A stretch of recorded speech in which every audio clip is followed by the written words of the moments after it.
today, out of the total capacity, close to about 446 gigawatt, almost 50%, more than 50% of the capacity in terms of capacity is in thermal space. And thermal space right now is the solution which provides round-the-clock power, which is a key for the country, especially with fast pace of development. But going forward, the transition towards green energy is the major focus. And to provide that round-the-clock green energy, replacing going forward in a decade or so from thermal to green, there are solutions which have started coming in. Government of India has already started, and we as power generators have started implementing, which is a combination of, rather than providing a clean, plain vanilla solar or wind energy, it is a combination of hybrid of wind, solar coupled with energy storage, with battery energy storage, and going forward, the pump storage also. A mix of this solution is going to provide around-the-clock green power going forward to the country, replacing the thermal and meeting the country's target to be net zero by 2070. Right. There has been some concern, Sharad, about your company's rising stock price. And I'm not asking you to comment on the stock price. Let me caveat that at the very start. But I do want your perspective on stretched valuations at a time when most businesses of your size are going at 30 times forward earnings, 35 forward earnings. You know, your company is going way past 70 times.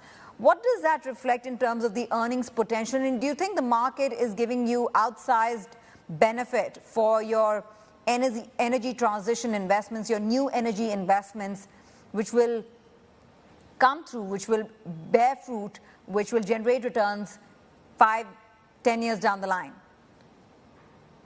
See, we have to see that what are the benchmarks in the industry and where our JSW Energy is.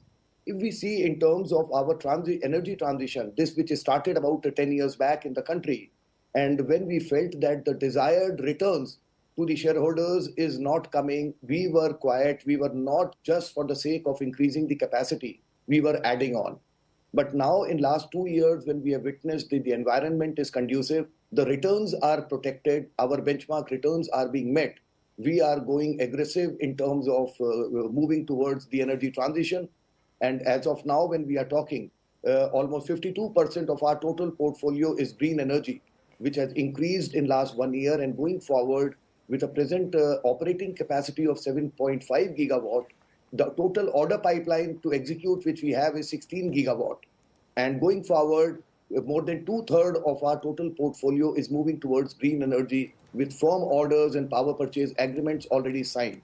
So market, and when we see our balance sheet also, which is one of the strongest, if I compare with the peers in the country, with a net debt to EBITDA ratio of 3.8, and if I remove the construction work which is in progress, if I remove that, it is at a comfortable level of 2.2, which the market is taking very, very positive, and we have delivered, because about a year and a half back, when we announced our strategy 2.0 of reaching 20 gigawatt by FY30, and in phase 1, 10 gigawatt by FY25, the current fiscal, we are very well on track, and we will be achieving the number. So market is showing confidence that what is being said and committed is being delivered.